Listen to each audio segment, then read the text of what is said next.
Hey, what's going on with your family, Torsten T's Guitars? I trust everybody hopefully had a safe and just an absolutely amazing holiday week so far, right? We got New Year's coming up. Happy New Year to you if we don't see you before then. And we shipped out a guitar to a YouTube reviewer and got our pants pulled down and got embarrassed because we didn't follow a process and some things were skipped in the setup.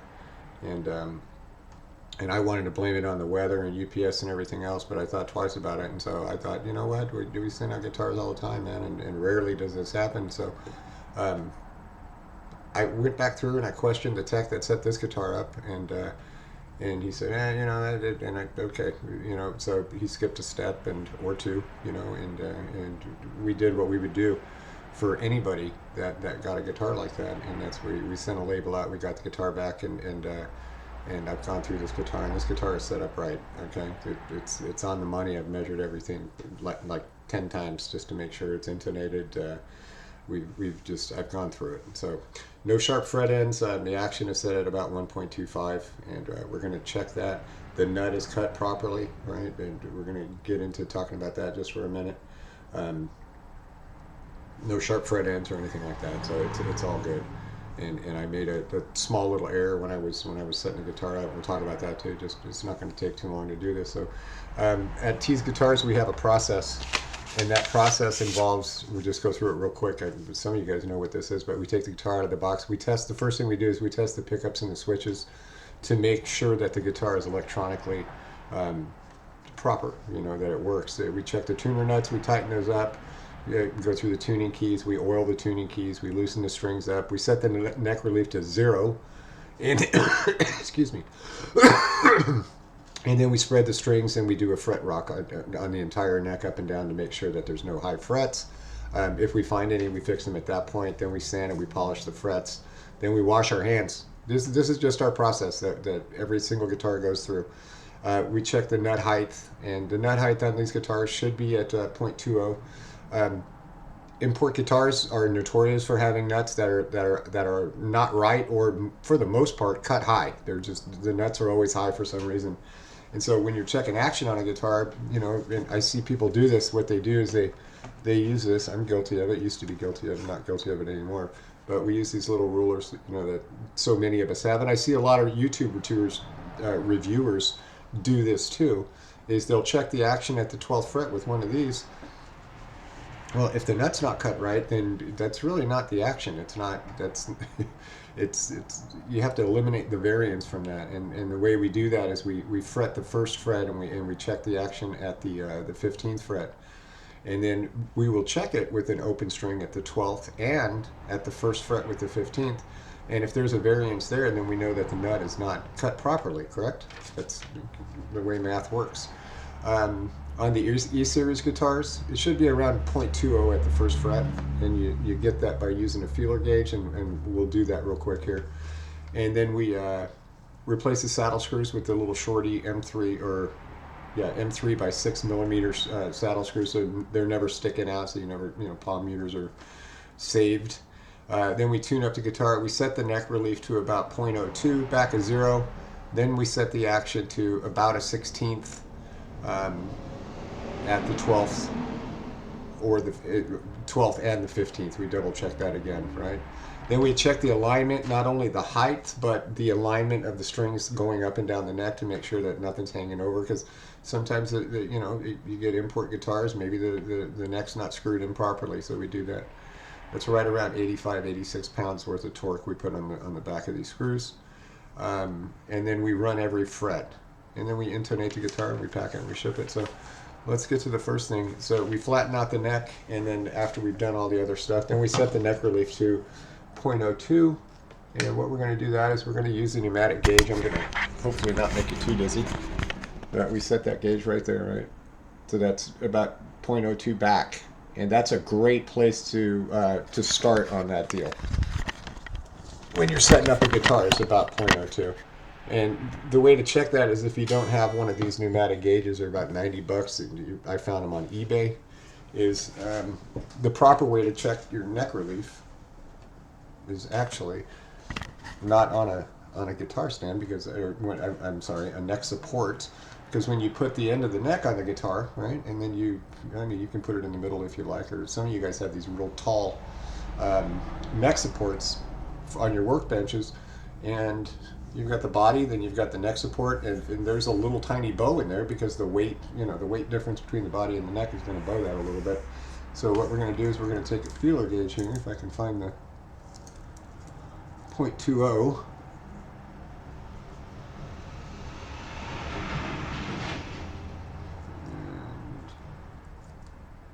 There it is right there.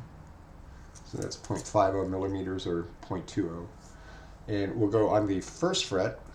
You can use a capo. It's a lot easier than doing it the way I do it, but I got big old long hands, so it doesn't really bother me. And then I'm going to fret right here, right around the 16th fret, because that's the body fret, right? And then I'll go down here to the 7th. And that just slides right in the 7th. Whoops. There we go. So check that for the 7th and the 8th.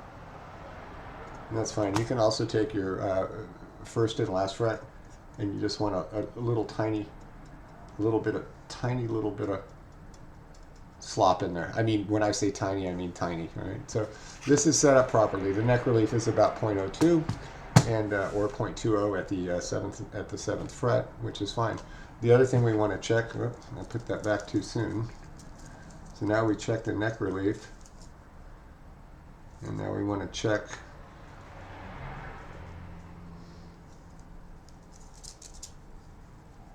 the nut at the first fret as well. So we're just going to slide that in there. And same deal, right on the money at 0.20, right? So we're good there. Now we can set the action because we know that our nut is cut properly, and we're going to double check that by doing this. We're going to go to the 12th fret, and this guitar is showing on one of these little rulers here at 1.25, just a hair under 1.25, and then we'll fret the first fret, and we'll go up to the back of the 15th fret here, and we'll check it again, and again it's a little bit under 1.25. So now we know that the nut is cut properly because we've got the neck relief is this. I'm sorry, the action is set on both, right? So we're good there, right? We're good there. So then we're going to take this and we're going to make sure that the guitar is intonated. All right. So put harmonics on it.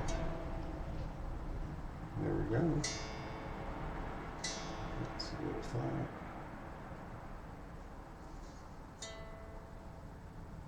There we go, barely moving.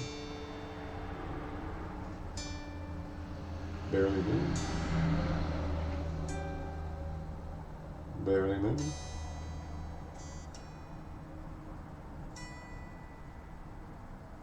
Stopped.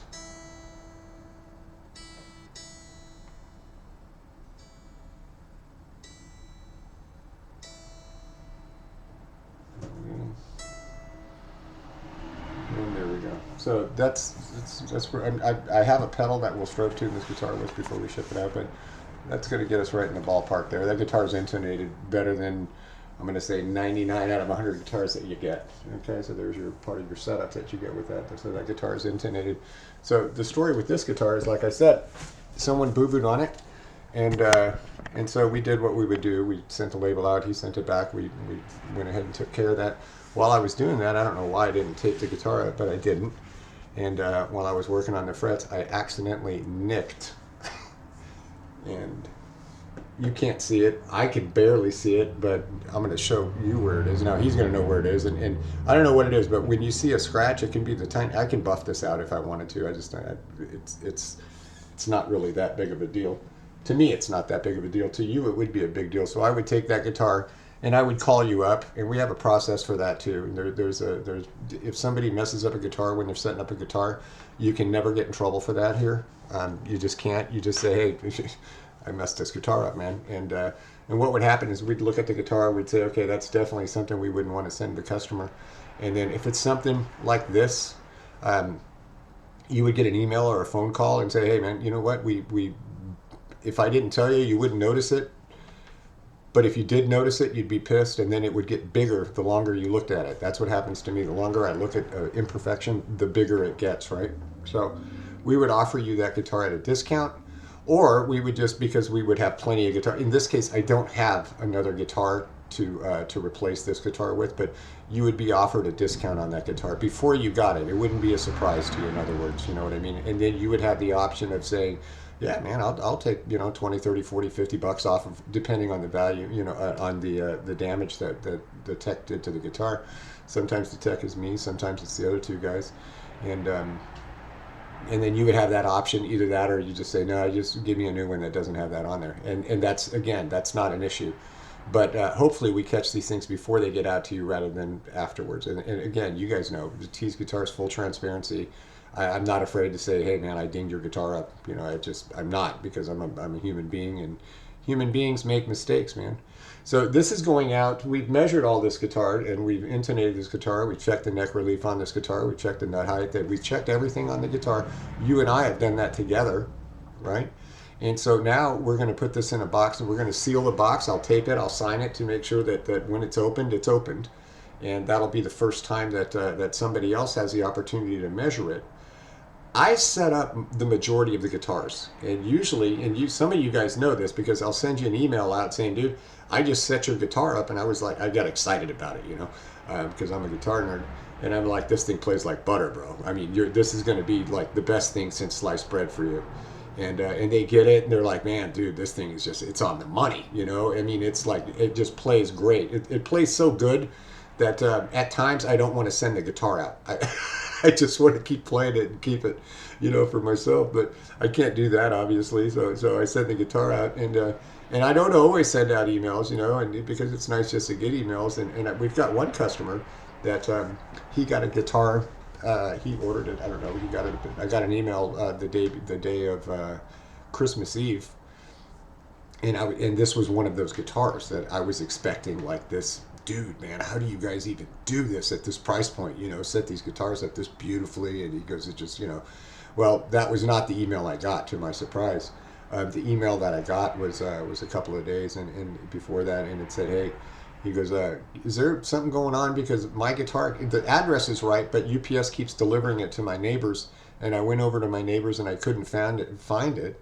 And when I searched for it, I found that it had taken a tumble off the side of the porch, and the first, second, third, and fourth frets are buzzing, right? And so I'm like, oh my God, the setup that I did was it was ruined.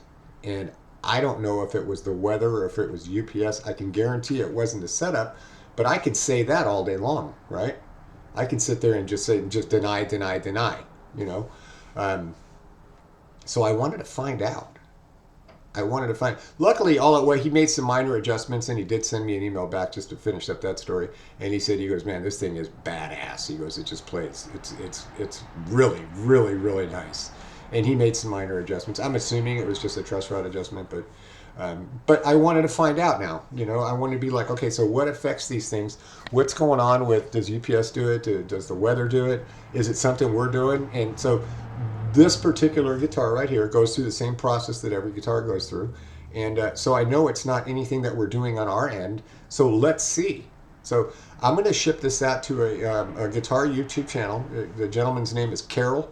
And in some of his videos, I noticed that people bring him guitars to do setups for. And he's a setup guy. This is what he does. I don't know if he does it for a living, but this is what he does, and he goes through all the different procedures that he does, and he does things right, as far as I can see, and as far as from my experience and what he does.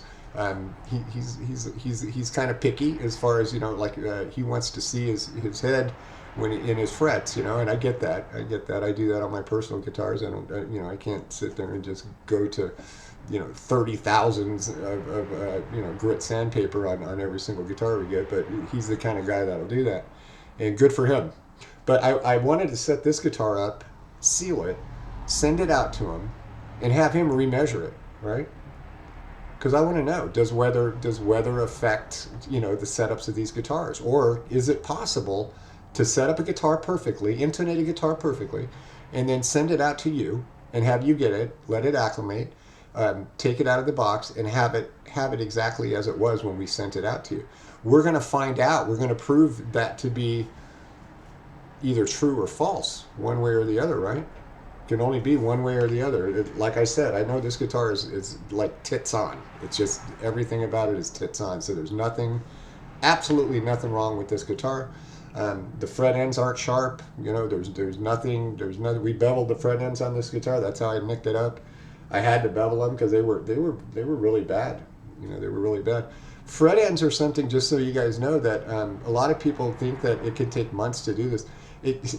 So I was talking to my friend Andy. He's a Broadway performer, and he performs 7 days a week or 6 days a week because Broadway's closed down on Monday, and he's in a couple of really big plays, and he plays these guitars, and he also plays other guitars too, because you have to get guitars approved to play on Broadway for certain shows and certain songs or certain whatever they are parts of the play. You know, they want different sounds, and so they use different guitars. But regardless of the fact, he says, you know, Sunday night when they shut down the theater until Tuesday's matinee, till Tuesday afternoon, they turn the heater off in there because you know, the heat's expensive to run a big place like that. So they turn it off, and it gets brutally cold. And he said, and sometimes when he comes in on Tuesday, a guitar will be perfect on Sunday, but when he comes on Tuesday, it'll have sharp frets. And he goes, usually, after waiting a couple of days, those sets will the frets will settle back in. He goes, but it's not that it doesn't happen; it does happen, and so it happens pretty much overnight, right? That happens to him quite often overnight. So, and the same thing when it gets super hot, right? And they'll run the air conditioner and they take all the humidity out of the air, or the heat takes all the humidity out of the air. It just dries out the air, and the wood, you know, wood is volatile, so it shrinks and swells accordingly.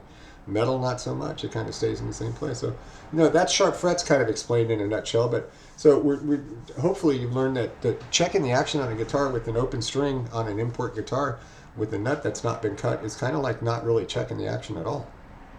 I hate to say it, but that's the truth. If you want the true action on a guitar, I think that you should check it at the you know, fret it at the first and then measure at the 15th, and that's just the way that I was taught. And I can recheck the nut actually by doing that too. I mean, you can check the nut by checking it at the first fret, but if you skip that step or whatever, and you want to go back and make sure that everything, it should be on the 12th and the 15th. It should be pretty close right there, you know, together. So hopefully that little tip, you know, gave you a little bit of knowledge. And so we'll get this guitar out, and we'll find out what Carol has to say about it when he gets it. And I'm curious to know. I'm curious to know. I really am. I want to know. You know, I gotta know.